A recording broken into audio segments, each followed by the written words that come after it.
Hey everyone, so with this whole Charlottesville situation that occurred, I'd like to point out, as it's generally been forgotten, that not too long ago there was a Bernie Sanders supporter that shot at Republicans and ended up killing one person.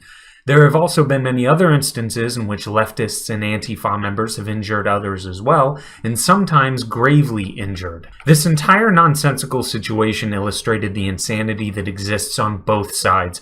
The rhetoric of the white nationalists and Antifa may differ, but they are exactly the same where it really counts, and that is the surrender of their critically thinking minds and their utilization of violence. Neither one of these groups would look very good in office, although I admit, as a libertarian, I generally say that about most everyone, but it applies even more so to these people.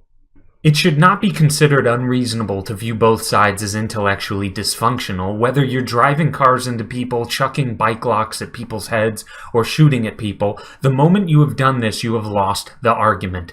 The moment you do something like that, you've worked to relegate your organization to an inferior position that won't change a thing. The only instance in which violence can effectively be used is in a last resort situation. But that doesn't describe any of these circumstances. If others with guns are on their way to hunt you down right at this moment, then violence may be your only option. But all of those involved in these childish squabbles could have easily made it home safely that day if they had ignored their baser instincts and instead tried to win a war of ideas and debate rather than a war of violence and hate. And I didn't mean to rhyme right there. That sounded kind of stupid. However, I must say this. Antifa shares most of the blame for this craziness. They are the ones that initiated most of this violence in the big picture. They are the ones that set the stage and made it known that wherever they go, violence will not be far behind. Despite this, if you're a white supremacist in any way, you're simply incorrect in claiming that you're superior to anyone because of the pigment in your skin. It's actually a fundamental misunderstanding of evolution. First of all, we did not evolve separately long enough to make any significant difference in inferiority or superiority.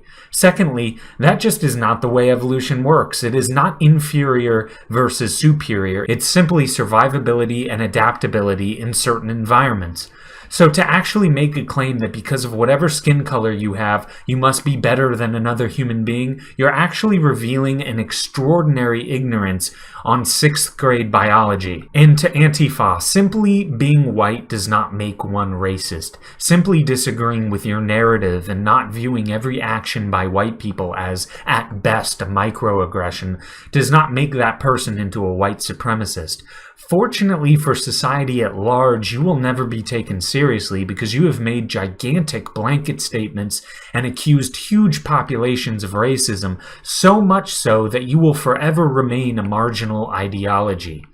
Members of both of these organizations need to take some time off, cool down, exit whatever echo chamber they've been hanging out in, and do some real, honest, earnest, logical, and lucid thinking.